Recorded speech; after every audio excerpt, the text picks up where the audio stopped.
Cumprimentamos a todos com a paz de nosso Senhor e Salvador Jesus Cristo. Estamos iniciando mais um programa EBD na TV. Este programa é um programa da TV Cidade Esperança, em Imperatriz, Maranhão, que já está no ar há 15 anos. Nosso pastor-presidente, o pastor Raul Cavalcante Batista.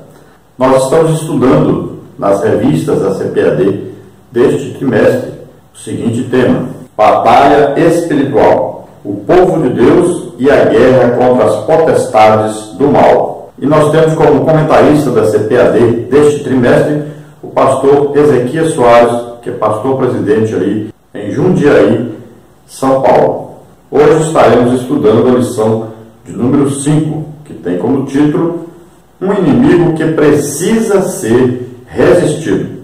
Eu sou o pastor Henrique e você pode nos convidar para estarmos aí com você, em sua igreja, em sua cidade, aí fazendo parte do trabalho do seu departamento.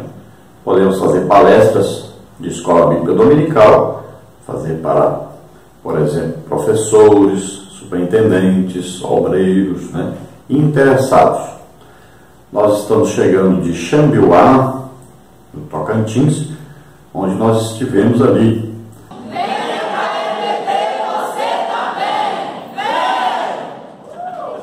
Com o pastor-presidente, pastor Isaac, e a irmã Keila, Ana Keila, a líder da Escola Bíblica Dominical. Ali foi maravilhoso, nós fizemos uma palestra para todos os interessados em EBD, e sempre estivemos aí com mais de 200 pessoas participando.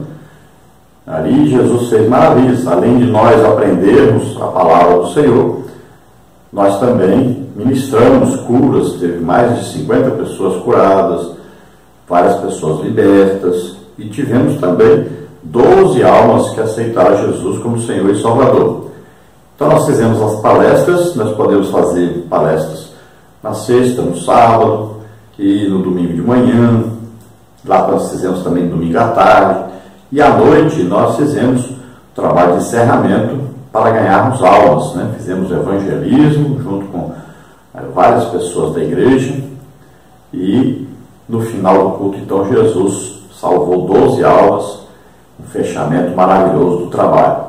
Então você nos convide, não se preocupe, eu não vou cobrar nada de você, apenas você vai me dar uma oferta, porque eu não dirijo igreja, eu vivo daquilo que Deus me dá, mas eu não cobro, não estipulo valor nenhum.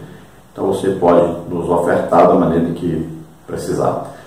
Se você quiser que eu vá de ônibus, eu posso ir. Se você quiser que eu vá de carro, eu vou. Se você quiser que eu vá de avião, eu vou. Aí você que escolhe. Não se preocupe com isso. Então nós podemos fazer palestras assim para a Escola Bíblica Dominical, e também fazemos palestras para outras coisas. Por exemplo, para a família. Lá em Xambiuá nós já marcamos agora a palestra para a família, que será em maio. E nós fazemos palestras sobre missões. Eu fui missionário. Pela graça de Deus, abrimos 8 igrejas, que já estão todas construídas. Inclusive, uma dessas é lá em Valparaíso, perto ali de Brasília, onde já tem 18 congregações, e uma delas já é agora campo também. Então, olha só, é um trabalho que Deus abençoa. Então, nós podemos fazer aí palestras sobre missões, e também podemos fazer palestras sobre escatologia, sobre missão do lar, visitação dos lares. Nós trabalhamos com isso. Chegamos a fundar 25 grupos de visitação dos lares. Esse trabalho rendeu aqui muito mesmo. Foram abertas várias congregações com esse trabalho. Então, você nos convide, nós estaremos aí. Você escolhe o assunto, o tema, dentro de qualquer assunto, qualquer tema dentro da palavra de Deus, nós podemos ministrar aí nos convites. Nós fazemos muitas palestras para obreiros, para jovens, para círculo de oração. Então, você é só nos convidar, nós estaremos aí. Meu telefone, DDD 99, eu moro em Imperatriz, Maranhão, e o telefone, então, é 991520454. Também, ele é da TIM, e WhatsApp também. E o nosso e-mail é henriquelhas@hotmail.com. Então entre em contato conosco, estaremos aí. Vamos então à nossa lição de hoje, a lição de número 5. Um inimigo que precisa ser resistido. Então, nós sabemos que o inimigo é Satanás. Ele é o adversário, né? Ele é o inimigo, ele é o acusador. E nós vimos aí 25 nomes, pelo menos, nós encontramos na Bíblia para esse inimigo. Ele é que foi aquele que tentou, né, a Eva, e foi aquele que estimulou então Adão a pecar, e desde então, com a sua inveja, o seu desejo de ser como Deus, ou que nós achamos assim que o desejo mesmo dele é substituir Jesus, ele se colocar no lugar de Jesus. A guerra dele sempre foi contra Jesus. Tanto é que quando Jesus esteve na terra como homem, ele passou ali durante todo o jejum de Jesus, 40 dias ali, passou todo esse tempo tentando Jesus, né? E Jesus o venceu pela palavra de Deus. Então, veja só que ele tem um desejo que é impossível de ser realizado, mas ele continua tentando. O maior desejo dele é ser a imagem e semelhança de Deus. E como Deus criou o homem à sua imagem e semelhança, ele quer roubar do homem isso. E ele é nosso inimigo, ele tenta de toda maneira matar, roubar e destruir. É só o que ele sabe fazer. Ele é mentiroso, o pai da mentira. Então, nós temos que combater esse inimigo. A partir de quando nós passamos a combater Satanás? Desde o instante que aceitamos a Jesus como Senhor e Salvador, nós passamos a ter Satanás como inimigo. E nós temos que lutar contra ele. Se você ficar sem lutar, você pode cair de repente, devido a não ter prestado atenção, não ter vigiado nessa nova vida que você entrou para ela, quando você aceitou Jesus como Senhor e Salvador. Então, é uma batalha, e é durante toda a nossa vida aqui na Terra, nós temos que lutar contra esse inimigo. Ele envia demônios, né? E eles vão sondar a nossa vida e vão tentar de toda maneira nos derrubar, nos atrapalhar a seguir a Deus, nos atrapalhar a chegarmos ao céu. Então é uma batalha, é uma luta. E nós temos uma luta, primeiro, contra nós mesmos, né?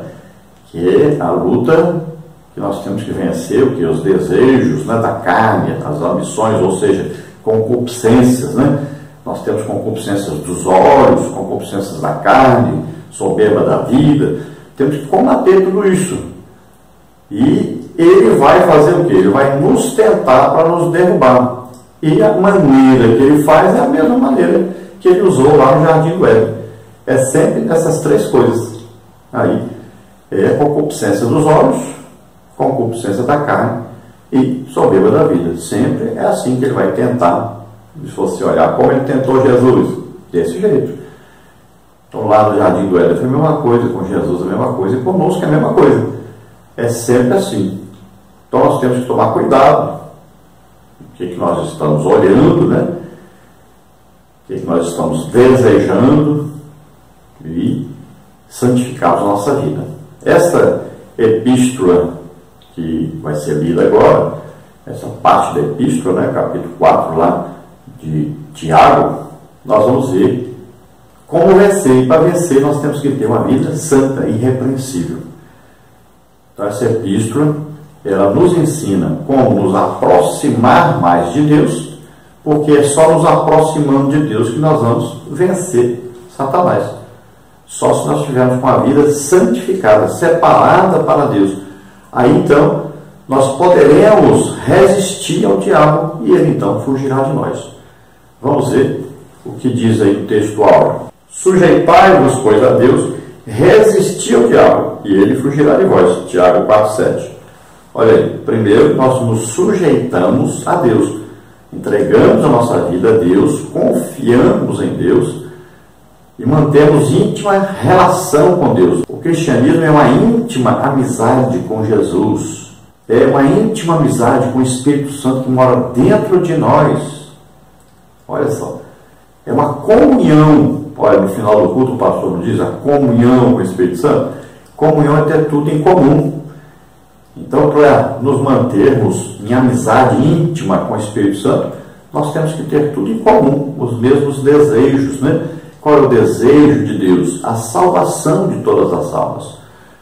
Olha aí, qual é a vontade de Deus? A nossa santificação, e nos abstenhamos de toda prostituição. Olha aí, se você vai olhando na Bíblia, qual é a vontade de Deus? E você vai vendo, nós temos que obedecer a Deus, nos sujeitarmos a Deus.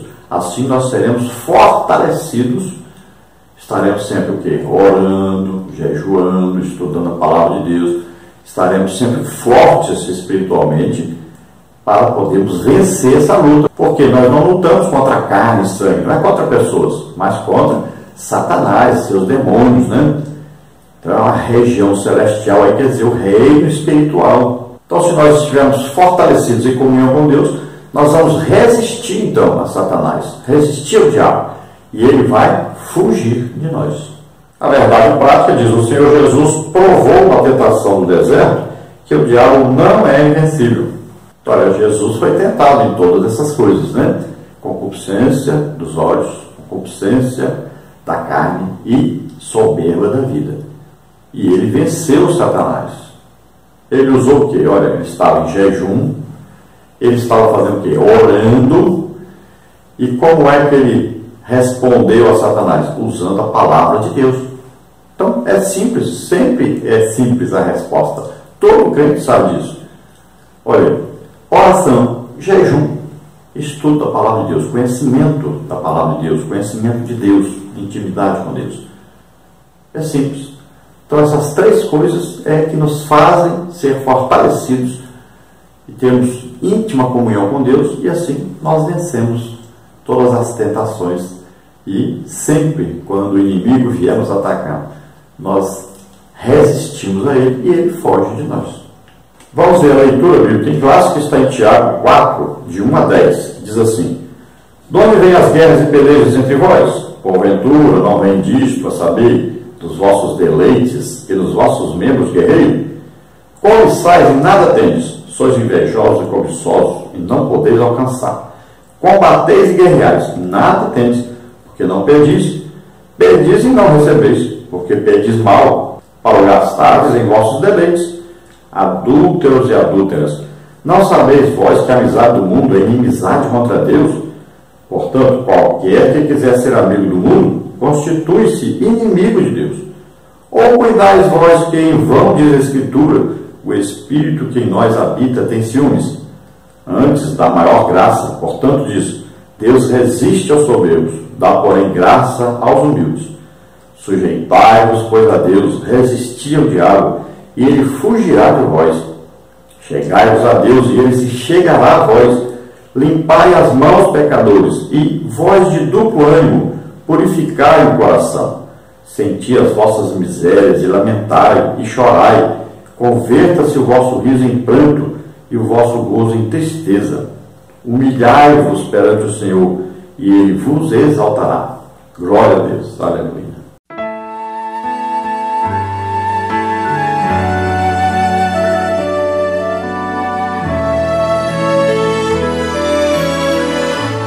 Então, dentro dessa leitura, nós vamos então ver que a lição se desenvolve. Sabemos que provavelmente, muito provavelmente, foi ou a primeira ou uma das primeiras escrituras do Novo Testamento. Nós vamos ver que Tiago escreve os judeus cristãos, né? Quando ele usa a palavra sinagogas aí.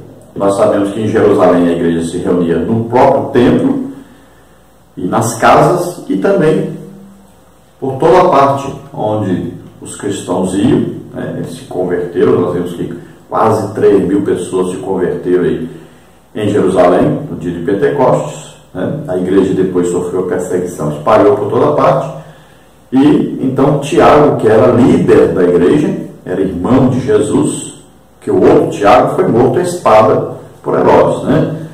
E esse Tiago aqui é o irmão de Jesus, que se converteu após a morte de Jesus. Como ele era muito entendido na palavra de Deus, um homem de jejum, de oração, né? Conhecido por isso, conhecedor muito da palavra de Deus, conhecido por muito jejum, por muita oração. Então ele passa a ser líder da igreja. ele mora em Jerusalém e ele agora escreve então aos irmãos que estavam espalhados por toda parte, irmãos judeus convertidos ao cristianismo. Ele vai falar então da santificação, principalmente disso, né, da santificação. Ele vai falar dos falsos mestres, falsos ensinadores que surgiram no início da igreja, alguns, principalmente os judaizantes, né, que queriam que os cristãos fossem como judeus legítimos e cumprissem todas aquelas regras dos judeus que pertenciam ao judaísmo. Então eles confundiram o judaísmo com o cristianismo. Queriam que as pessoas guardassem a lei da maneira que antes faziam, tentassem, né, porque ninguém cumpre a lei.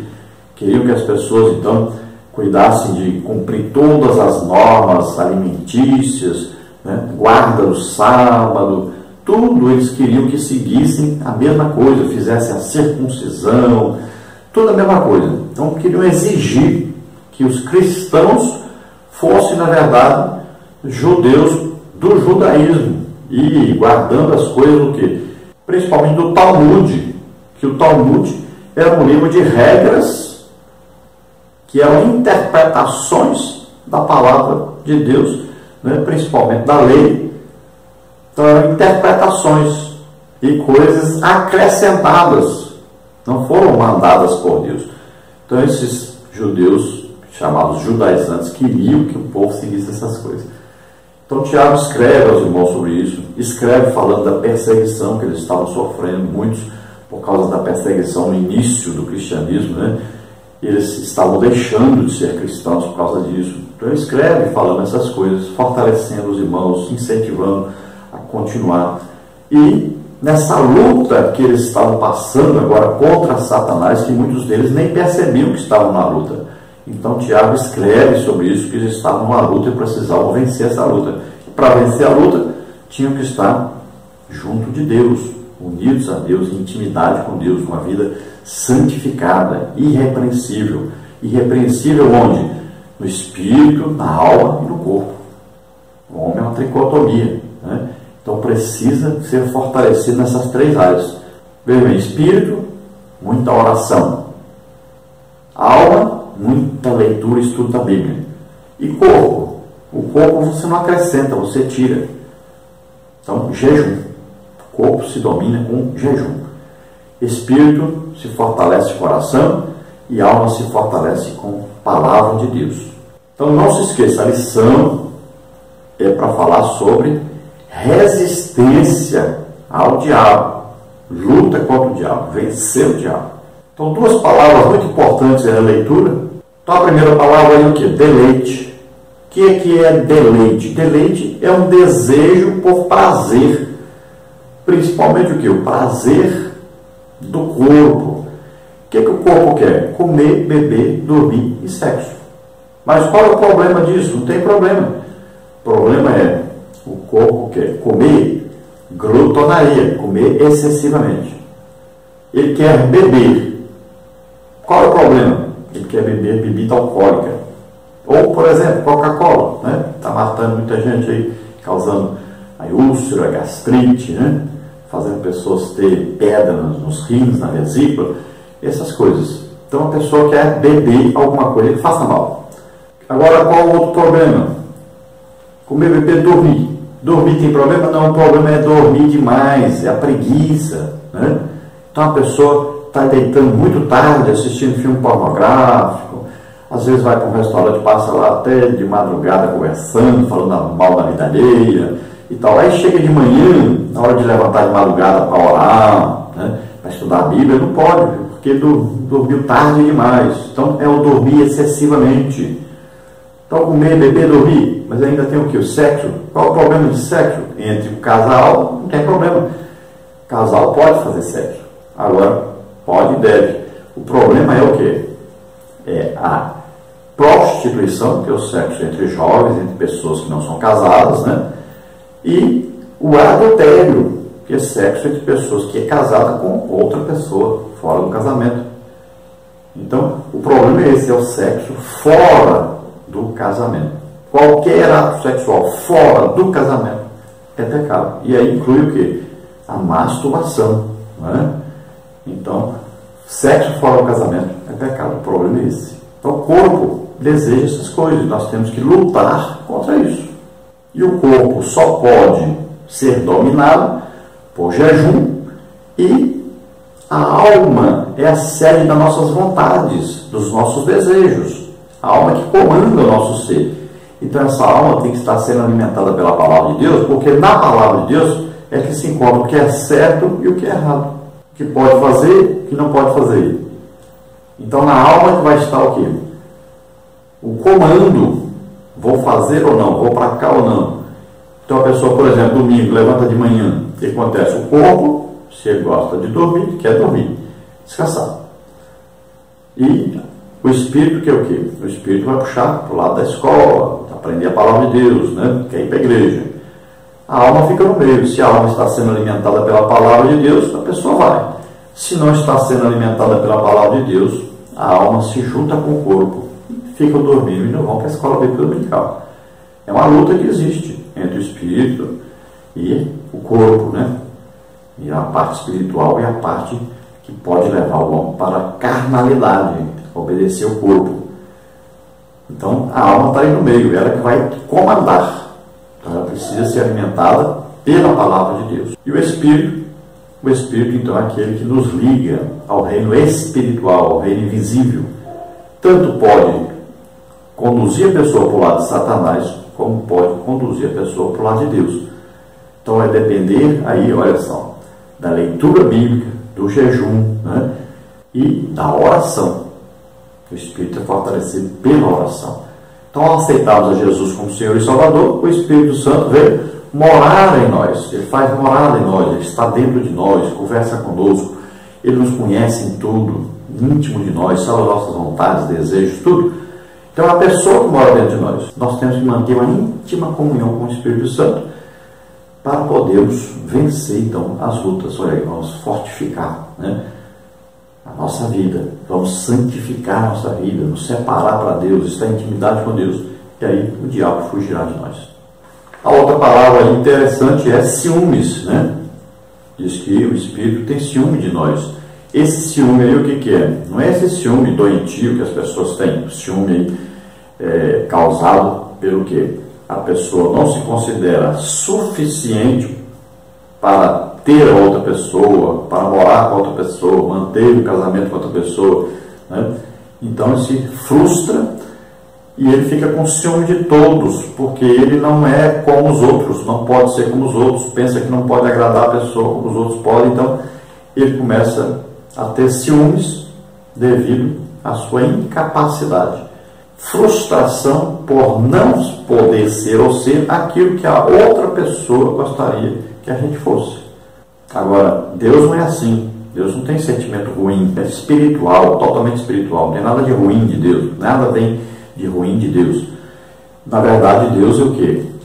Deus sente o quê? É zelo por nós. Como nós somos filhos de Deus, pertencemos a Deus, o Espírito Santo quer que a gente o quê? Pense aquilo que agrada a Deus, faça aquilo que agrada a Deus, né? Deseje aquilo que Deus deseja para nós. Então Ele quer que a gente seja íntimo de Deus, quer que a gente seja santo, totalmente santo, irrepreensível.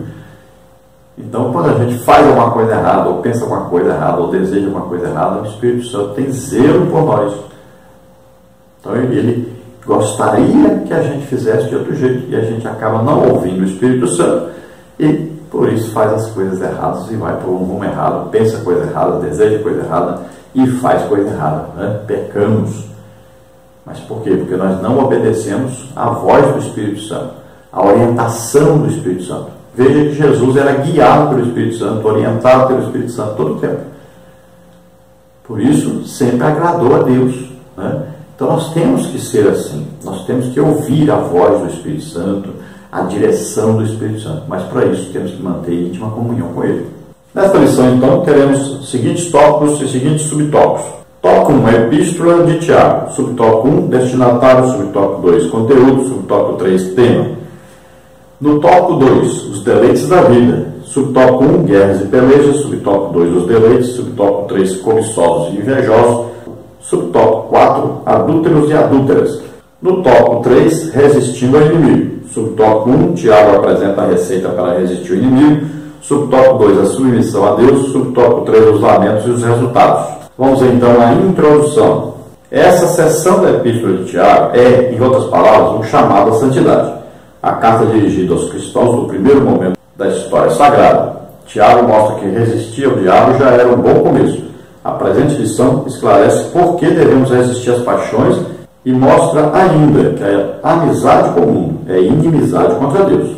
Um bom início de preparação para a aula desta semana é estudar a carta de Tiago. Assim é possível compreender bem o contexto em que se encontra a seção que nos interessa.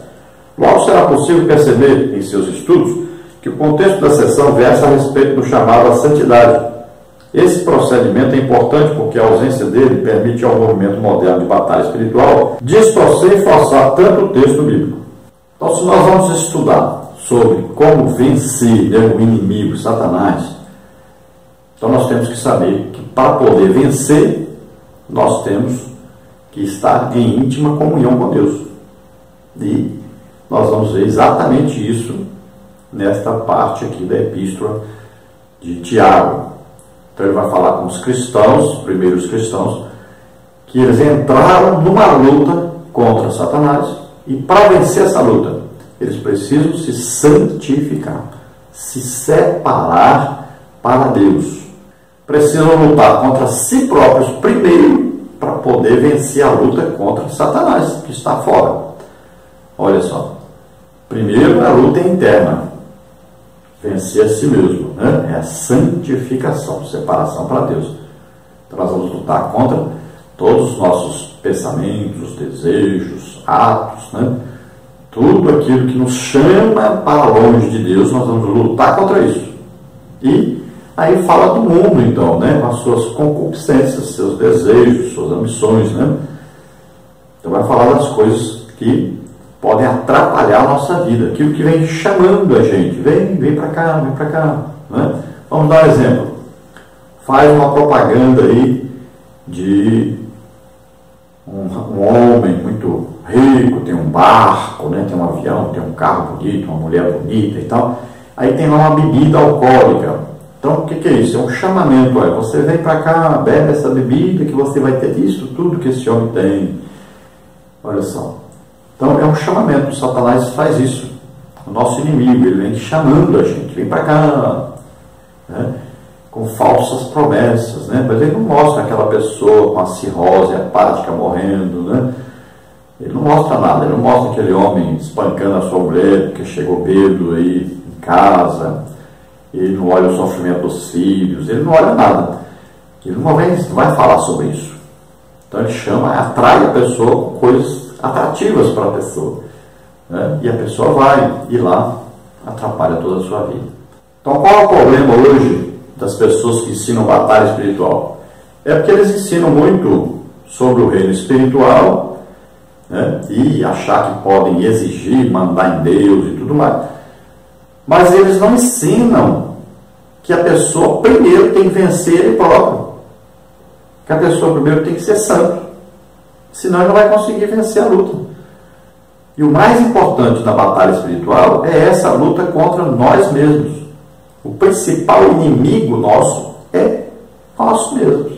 Então nós temos que vencer a nós primeiro, para depois poder vencer o inimigo. É assim que funciona. Então nós santificamos nossa vida. De jeito que a gente santifica a nossa vida? Nos aproximando de Deus, nos chegando para Deus, fazendo o que agrada a Deus. Deus é santo, por isso que o Espírito que está em nós é o que? Espírito Santo.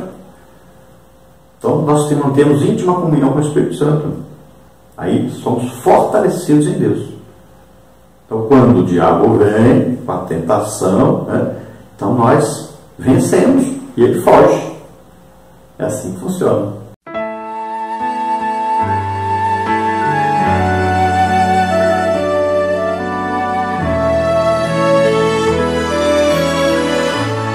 Olha, eu quero indicar para você aí um estudo que você pode estudar na revista lá de 2014, a lição número 10, no terceiro trimestre de 2014, né, fomos estudar aí sobre toda a epístola de Tiago. Você pode ler tudo, estudar tudo, nós temos os vídeos, temos aí os escritos também, dentro do livro de Tiago.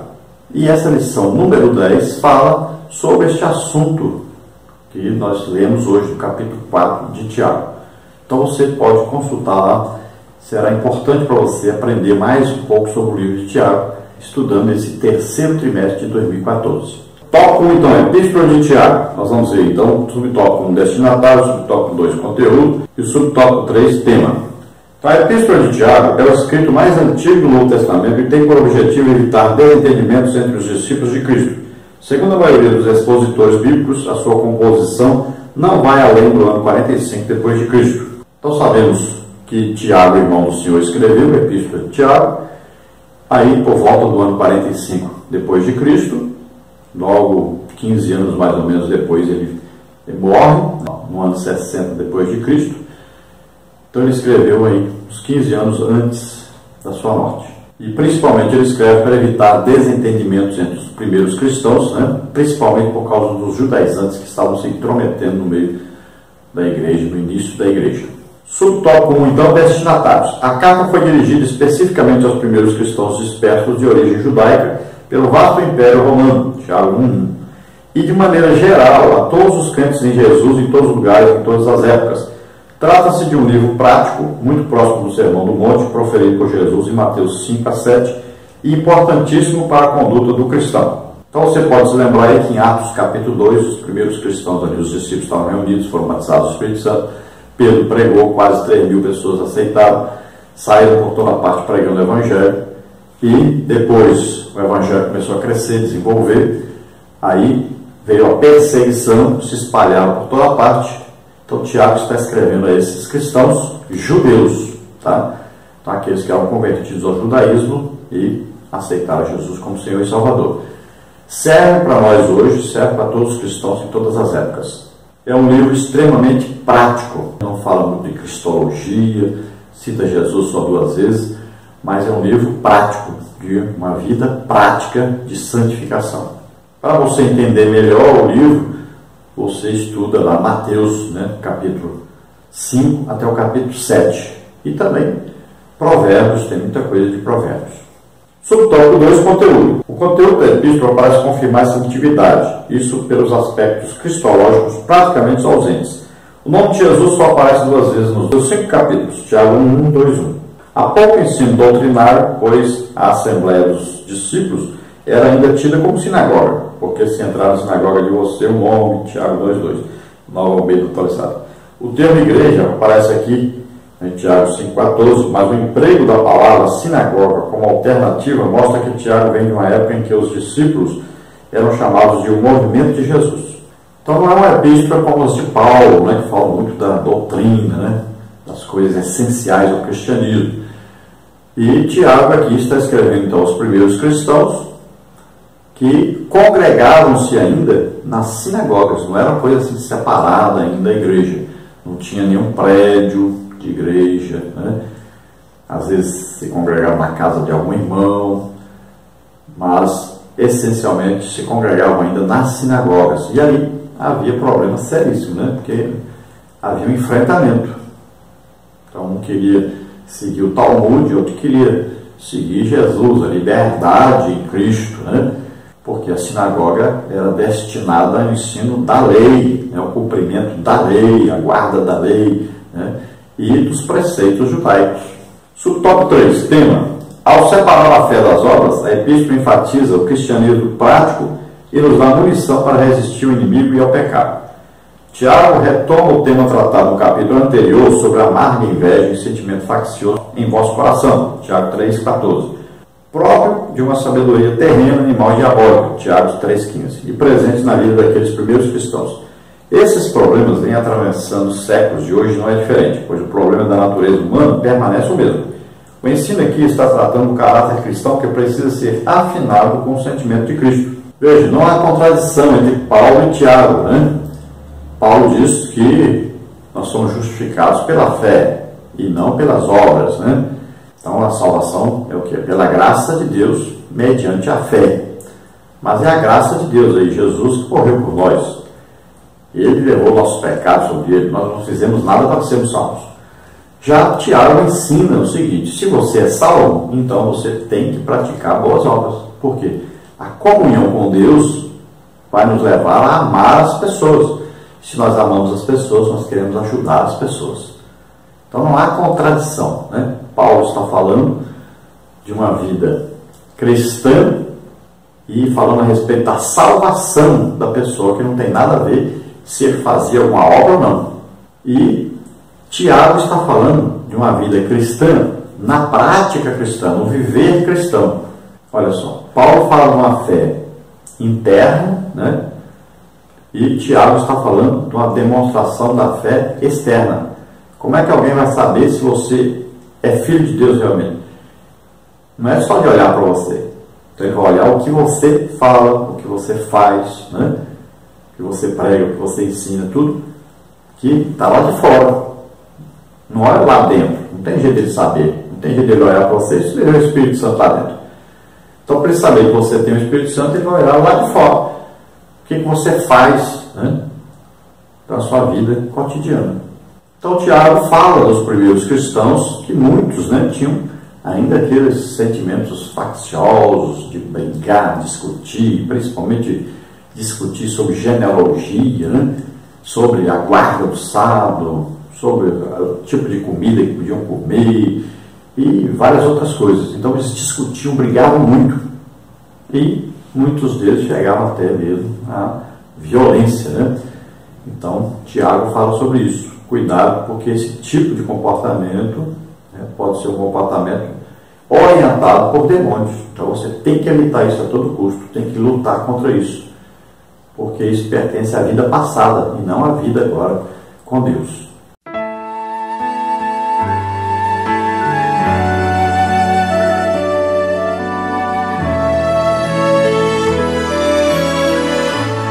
Vamos então, tópico 2, os deleites da vida.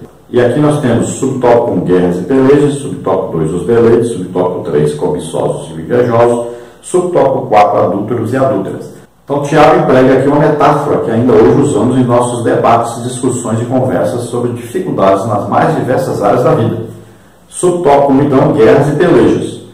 Há quem afirme que essas guerras e pelejas sejam uma referência às disputas internas que havia entre os judeus de Jerusalém nos levantes contra Roma. A população da Judéia estava dividida nesta época sobre a luta pela libertação do poder romano. Mas não é disso que Tiago está falando aqui. Essas palavras metafóricas são pesadas e mostram o nível das disputas entre os crentes por causa dos deleites, ou seja, os maus desejos interiores. Não se trata aqui, como está no versículo 2, não se trata aqui de debates teológicos entre os mestres. A expressão guerras e pelejas refere-se às discussões acirradas sobre o meu e o teu, e isso é muito grave. As maiores lutas ali, né, no início da igreja, eram lutas por manter uma vida, né, regada de prazeres, principalmente. Então as pessoas estavam lutando umas contra as outras, defendendo, né, a sua maneira de viver.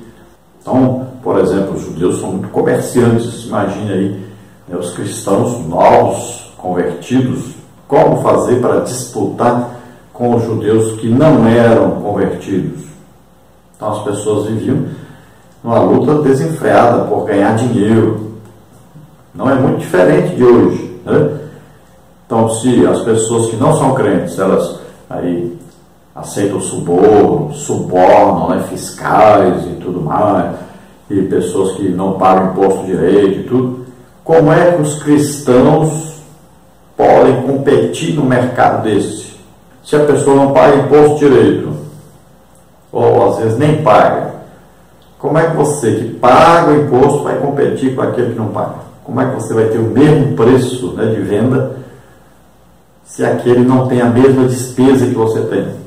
É uma confusão isso, né? É trabalhoso. E aí o crente acaba entrando pelo caminho de fazer a mesma coisa que o descrente faz. E aí ele está vivendo em pecado.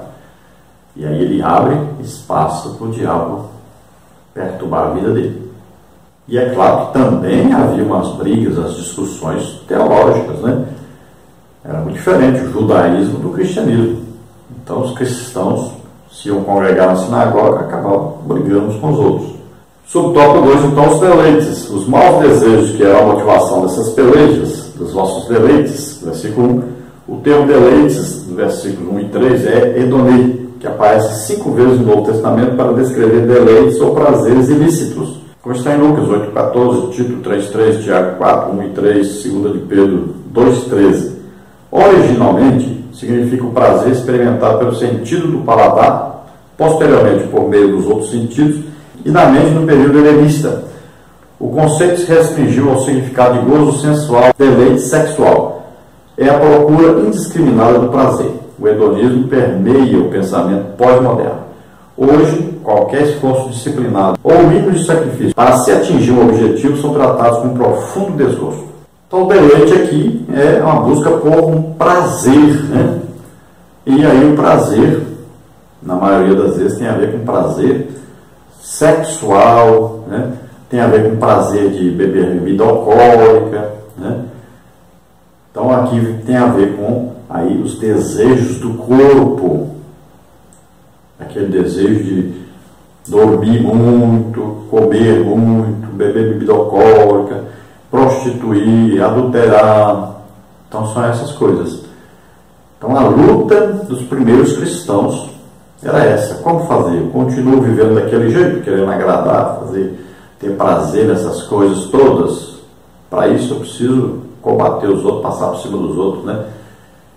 Então era uma luta inicial do cristianismo, e eles teriam que deixar isso, teriam que deixar tudo que era pecado, tudo que era contra a palavra de Deus. E essa palavra aí acabou, né, sendo adotada para significar o hedonismo, que é um prazer sensual, sexual, é a busca desenfreada por prazer ilícito, contrário à palavra de Deus. Subtópico 3, cobiçosos e invejosos. A versão bíblica Almeida Revista Corrigida omite aqui o verbo matar, que consta no texto grego. Vocês cobiçam e nada têm, matam e sentem inveja. Nova Almeida Atualizada. Este homicídio não é literal, diz respeito ao ódio, que é como homicídio aos olhos de Deus. Mateus 5, 21, 22, 1 de João 3, 15.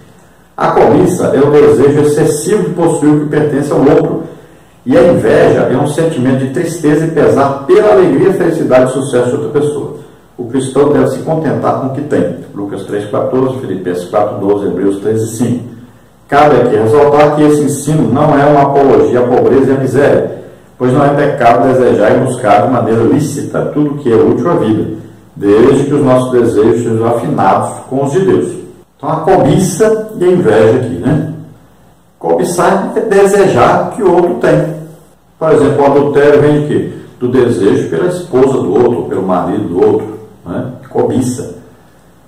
E a inveja, o que é? É sentir tristeza porque o outro está bem. Então você quer que ele fique mal. Olha só. Então existiu muito isso, cobiça e inveja. Existe muito isso hoje? Existe. Até no ministério da igreja existe isso. A pessoa fica cobiçando, né, a posição do outro, o cargo do outro. Quando o outro atinge um cargo melhor, uma posição melhor, tem alguma coisa a mais, então a pessoa sente inveja. Então quer falar mal da pessoa, né? Quer fazer de tudo para tirá-lo daquela alegria que ele está, da felicidade que ele está, do crescimento que ele alcançou. Isso acontece, infelizmente acontece, né? E acontece em todas as áreas do nosso relacionamento cotidiano. Então isso é pecado e tem que ser deixado, tem que ser combatido em nossa vida. Subtópico 4, adúlteros e adúlteras. Versículo 4. Tiago continua a linguagem metafórica usada desde o Antigo Testamento para descrever a apostasia de Israel e sua infidelidade a Javé, seu Deus. A infidelidade a Deus é em si mesma um adultério espiritual. Tiago especifica que se trata de um assunto que envolve homens e mulheres, assim como a intimidade, o amor, a beleza, o gozo e a reciprocidade que o casamento proporciona, fazem dele o símbolo da união e do relacionamento entre Cristo e sua igreja. 2 Coríntios 11, 2, Efésios 5, 31, 33, Apocalipse 19, 7. A antítese segue nessa mesma linha de pensamento, pois de igual modo a infidelidade de Israel da igreja ou de um cristão é chamado na Bíblia de adultério espiritual, ou prostituição e fornicação espiritual. Jeremias 3,8, Ezequiel 16,32, Apocalipse 2,20. Então, adúlteros e adúlteras, né? Aqui está falando do relacionamento com Deus, não é um relacionamento humano, né? Então, que é o símbolo, por exemplo, o símbolo da igreja, né? É o casamento. Aí o noivo é Cristo, a noiva é a igreja. Então, quando a igreja faz alguma coisa, adota alguma coisa que não agrada a Cristo, né? Ou se uma igreja está na idolatria, por exemplo, está o quê? Em adultério, é um adultério espiritual. E a Bíblia fala muito sobre isso, um casamento, né? Por exemplo, entre Deus e Israel. Quando Israel se prostituía adorando imagens, então Deus dizia que eles estavam adulterando. Olha só, se existia um casamento entre Deus e Israel estava adorando outro Deus, então isso é o quê? Um adultério. Assim a igreja não pode viver na idolatria, a igreja não pode viver em coisas que não agradam a Deus. Muitas vezes a gente vê a igreja fazendo coisas, né, que não agradam a Deus. Principalmente hoje nós podemos ver a idolatria, por exemplo, na igreja. Aí são cantores, né, que são idolatrados, principalmente cantores e cantoras. Vemos, por exemplo, aí um amor exagerado ao dinheiro, né, desejo de enriquecimento. E isso também é um adultério. E toda vez que um cristão, né, aí prostitui, ou adultera, ou bebe bebida alcoólica, né, ou fuma, ou joga, alguma coisa assim, isso é considerado o quê? Um adultério, porque está indo após Satanás, deixando Deus.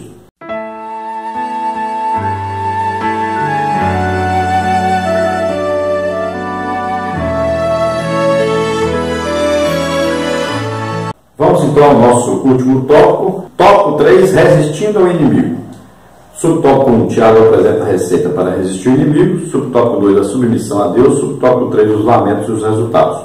A ideia de Tiago ao concluir essa seção da epístola é a mesma exortação que fez o apóstolo Pedro, inspirado por Levítico 11:44, 19:2, 27. Mas, como é santo aquele que vos chamou, sede vós também santos em toda a vossa maneira de viver, porquanto escrito está, sede santos, porque eu sou santo. 1 de Pedro 1:15 e 16. Subtópico 1, então, Tiago apresenta a receita para resistir ao inimigo.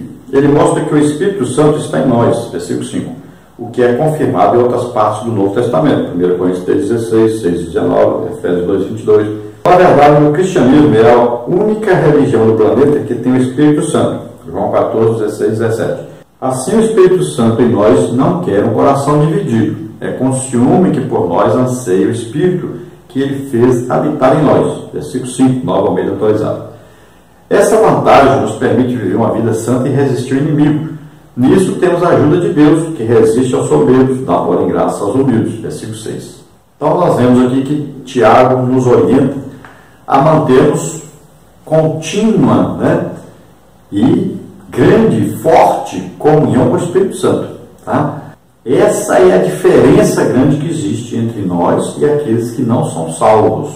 Então veja bem, o mundo não pode receber, mas nós recebemos. Ao aceitarmos a Jesus como Senhor e Salvador, recebemos o Espírito Santo que vem morar em nós. E João diz que ele está conosco na nossa volta e está em nós, está dentro de nós. Então olha só, nós somos templo, né? Paulo diz que nós somos templo do Espírito Santo, morada do Espírito Santo. Então ele habita em nós, está conosco, todo o tempo. Então a diferença grande é essa. Como é que Deus sabe quem é filho dele e quem não é? Ele olha dentro de nós. Ele é Espírito, conhece dentro. Como é que Satanás também sabe quem é crente e quem não é? Ele olha dentro, é Espírito. Né? Então ele vê Espírito. A diferença é essa. Então nós podemos vencer porque nós temos a ajuda do Espírito Santo para estar sempre nos orientando, nos conduzindo. Agora, se nós não mantermos a intimidade, a amizade com o Espírito Santo, como que vamos vencer? E é impressionante, nós temos hoje uma situação impressionante na igreja. A pessoa vive uma pessoa dentro dele, aí 50 anos, e ele nunca nem falou com o Espírito Santo. Dá para entender? Então são coisas impressionantes que existem hoje no cristianismo. Pessoas que têm o Espírito Santo morando dentro deles, sabem tudo a seu respeito, suas intimidades, seu desejo, suas paixões, tudo.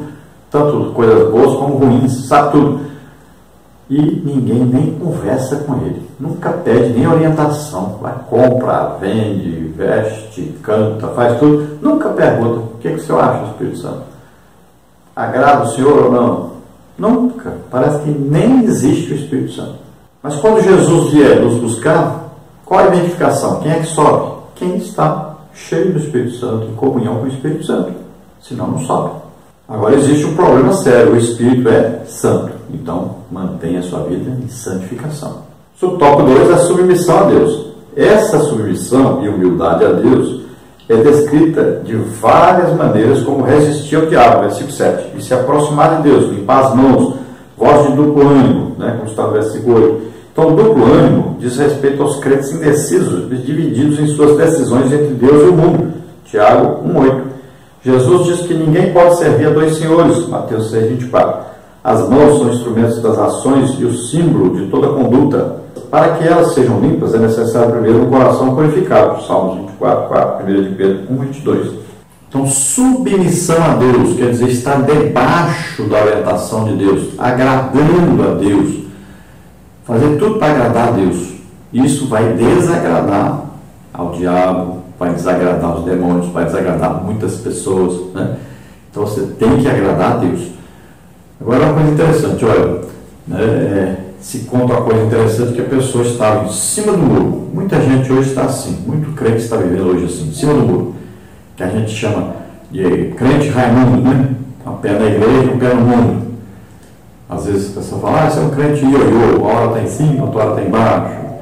E vários nomes que se dão aos crentes que vivem assim. Então você tem que decidir: eu quero Deus, e eu vou enfrentar então o diabo, os demônios, eu vou me santificar, me separar para Deus, vou viver uma vida realmente dedicada a Deus. Então vai ser uma luta contra você mesmo, contra o mundo, contra os desejos, contra tudo. Então é a separação para Deus. Você tem que entender isso, é uma luta mesmo cotidiana, luta diária. Tem que ser lutada essa luta, senão você não consegue agradar a Deus, não consegue ser arrebatado. Então a pessoa fica em cima do muro, Então se conta a história que alguém estava em cima do muro, e aí de um lado era cristão e do outro lado pessoas que viviam agradando a Satanás. Então a pessoa estava em cima do muro. Os cristãos ficavam o tempo todo chamando: rapaz, vem para cá, aqui que é o lado certo, vem para cá, vem para cá. E aí começou a notar que do outro lado, o lado que agradava a Satanás, ninguém chamava para ele estar lá com eles. Por que eles não chamam para estar lá? O lado dos cristãos só estão me chamando o tempo todo para ir para o lado deles, que é o lado certo. E esse lado de cá devia dizer: não, vem para cá, aquele lado aqui é certo. Mas ninguém me chamou. Então ele foi analisar e descobriu o seguinte: o muro é de Satanás. Quem está em cima do muro está do jeito que Satanás quer. E a Bíblia diz: olha, quem é morno, eu vomitarei. Então aquele que nem é quente nem é frio, nem está com Deus, e aí parece que vive como se o diabo não existisse, Mas ele existe. E essa posição em cima do muro conduz ao inferno e não ao céu. Então aí é o duplo ânimo, A pessoa ao mesmo tempo vai para a igreja e ao mesmo tempo quer ir para as outras coisas, Quer praticar o pecado, quer viver o pecado, agradando o mundo, e ao mesmo tempo quer ir para a igreja, agradar a igreja, agradar as pessoas e fazer de conta que é crente. Então você tem que tomar uma decisão: eu estou do lado de Deus, eu vou me consagrar a Deus, vou viver para Deus, vou viver uma vida santa e irrepreensível. Subtópico 3, os lamentos e os resultados. Tiago continua com as suas exortações: sentir as nossas misérias, lamentar, chorar, substituir o riso pelos lamentos, sentir angústia e nos humilhar diante de Deus. Versículo 9. Essas exortações resultam em bênçãos, entre elas a de que o diabo fugirá de nós e o Senhor nos exaltará, como está no versículo 10.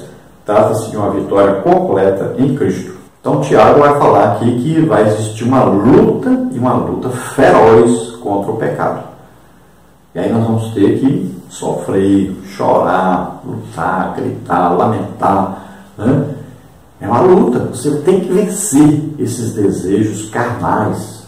Você tem que vencer de toda maneira as tentações de Satanás, seus demônios. Então é uma luta. E existe luta sem esforço, né? Não existe como ganhar uma luta sem lutar, só assistindo. Então você tem que lutar. Então o crente verdadeiro, o crente que vai realmente subir no arrebatamento, é aquele crente que está lutando contra Satanás e seus demônios, lutando contra si mesmo, o pecado, os desejos. Tem que lutar, todo o tempo lutar contra o pecado. Senão você não sobe no arrebatamento. Essa é a nossa luta, né? Essa é a nossa guerra. E quando nós estamos lutando, né, então nós vamos nos santificando, nos separando para Deus, agradando cada vez mais a Deus. E aí, quando Satanás vem com as suas tentações, né, com os seus pecados, estimulando-nos a pecar, nós vamos resistir a ele e ele vai fugir de nós. E nós não vamos cair nas suas astutas ciladas. Conclusão. Tiago relaciona uma série de exortações que, se praticadas em conjunto, resultarão na completa resistência ao inimigo de nossa alma. O que Deus espera de nós é que sejamos santos como Ele é santo. Resistir ao inimigo no contexto de Tiago resume-se em que cada um de nós sujeitemos-nos à vontade de Deus, cheguemos-nos a Ele e devemos ainda purificar as mãos e limpar o coração. É essa dependência de Deus que nos leva à vitória em Cristo. Glória a Deus. Então veja bem, para vencermos, para resistirmos ao diabo e ele fugir de nós, então o inimigo nosso é Satanás, ele tem que ser resistido, como diz o texto, né, o título da nossa lição, o inimigo precisa ser resistido. Então, como resistir? Se nós não estivermos com a vida no altar, uma vida santa, irrepreensível, se nós não estivermos em comunhão com Deus, não tem como vencer. O diabo não tem medo de nós, ele tem medo de Deus. Então o que acontece? Nós vamos ter que nos separar para Deus, combater o pecado, combater a nossa natureza adâmica, pecaminosa, nossos desejos, né? Principalmente aqueles que nos querem conduzir ao prazer sexual, prazer de glutonaria, prazer de dormir demais, de preguiça, né? Prazer de fofocar, de passar aí horas e horas em página pornográfica na internet. Então, prazeres de bebida alcoólica, essas coisas. Então, tudo que nos conduz para longe de Deus, nós temos que vencer, acabar com isso. E nem mencionar, nem de jeito nenhum, nem ter nenhum desejo para essas coisas. Então temos que vencer isso. Agora, para vencer, nós vamos precisar o quê? Muita oração, muito jejum, muito estudo da Bíblia. Essas três coisas, todo crente sabe disso. Então concentre-se nisso. Fique em intimidade com o Espírito Santo. Então quando Satanás vier com as tentações, nós vamos resistir a ele e ele vai fugir de nós. É assim que funciona. Vamos orar agora. Se você, ouvindo esta palavra, desejou aceitar Jesus como Senhor e Salvador, começar uma nova vida com Deus, você agora ore juntamente comigo. E Deus vai escrever o seu nome no livro da vida, vai perdoar todos os seus pecados. Se você está vivendo uma vida em pecado, está aí sendo derrotado por Satanás, então ore agora, santifique a sua vida, retorne para uma vida junto com Deus, em santificação, em comunhão com Deus. Vamos orar juntos. Pai querido, em nome de Jesus, te agradecemos, Senhor, pela oportunidade de estarmos aprendendo de Ti. Ajuda, Senhor, essas vidas agora que se chegam a Ti. Fortalece-os na Tua palavra, no Teu amor, no Espírito Santo. Concede a eles o Espírito Santo agora. Salva, Senhor, essas vidas e escreve os nomes deles no livro da vida, Senhor. Abençoa poderosamente. Fortalece-os no Teu amor. Fortalece-os com a presença poderosa do Espírito Santo. Pai querido, aqueles Teus filhos que estão caídos, muitas vezes cabisbaixos, sendo derrotados pelo inimigo, Em nome de Jesus te pedimos, fortalece-os agora, ajuda-os, ó Senhor, a levantar os seus joelhos trêmulos, né? A sua vida que está derrotada, levanta-os agora, ajuda-os, Senhor. Ó Pai querido, fortalece-os, enche-os do Espírito Santo, que somente cheios do Espírito Santo poderão vencer. Ajuda-os, ó Senhor, a se esforçarem por ser cheios, que a Bíblia diz, enchei-os do Espírito Santo. Então, que eles possam, Senhor, orar mais, jejuar mais, estudar mais a Tua palavra, Senhor, se consagrar mais a Ti, serem santos cada dia mais, para que possam resistir o diabo e ele fugirá com certeza. Ajuda-os, em nome de Jesus, ó Deus, te agradecemos. Amém. Glória a Deus. Então lembre-se aí, se você deseja nos convidar para estarmos aí palestrando para professores ou família, né? Ou esse tipo de oração, ou jovens, missões, missão no lar, escatologia, aí você coloca o tema que desejar. Nós estaremos aí com você em sua igreja. Jesus tem curado mais de 100 pessoas toda semana, tem batizado no Espírito Santo, tem libertado, tem salvado muitas almas. Nos convide, nós estaremos aí com você.